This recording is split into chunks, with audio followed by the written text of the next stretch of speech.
ഈ ഒരു കേക്ക് എൻ്റെ ആദ്യത്തെ പരീക്ഷണം കേട്ടോ. വേറെ ഒന്നുമല്ല, എല്ലാവരും ചെയ്യുന്നത് തന്നെയാണ്, പക്ഷെ ഞാനിത് ആദ്യമായിട്ട് പരീക്ഷിച്ചെടുത്തതാണ്. വേറെ ഒന്നുമല്ല, ഇതിൽ എഗ്ഗ് യോക്കും വൈറ്റും ഒക്കെ സെപ്പറേറ്റ് ചെയ്തൊരു സ്പഞ്ച് ഉണ്ടാക്കി എടുക്കുമായിരുന്നു കേട്ടോ. ഞാൻ ഇത്ര നാളുമായിട്ട് കേക്ക് ഉണ്ടായിട്ട് ആദ്യമായിട്ടാണ് ഞാൻ അങ്ങനെ ഒരു കേക്ക് ഉണ്ടാക്കുന്നത്.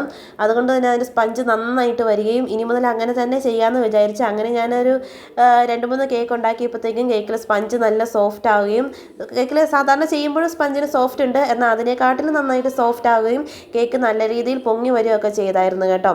അപ്പോൾ ഇങ്ങനെ സാധാരണ നമ്മൾ കേക്ക് ഉണ്ടാക്കുമ്പോൾ ഇങ്ങനെ ചെയ്യുന്നതായിരിക്കും കൂടുതലും നല്ലത്. കുറച്ചധികം സമയം എടുത്ത് ചെയ്യണം, കാരണം ആദ്യമായിട്ടൊക്കെ ഉണ്ടാക്കുമ്പോഴത്തേക്കും എഗ്ഗ് യോക്കും വൈറ്റും ഒക്കെ സെപ്പറേറ്റ് ചെയ്തെടുക്കുക എന്ന് പറയുമ്പോഴത്തേക്കും എന്നെ സംബന്ധിച്ച് എനിക്കിച്ചിരി പാടുള്ള കാര്യമായിരുന്നു കേട്ടോ.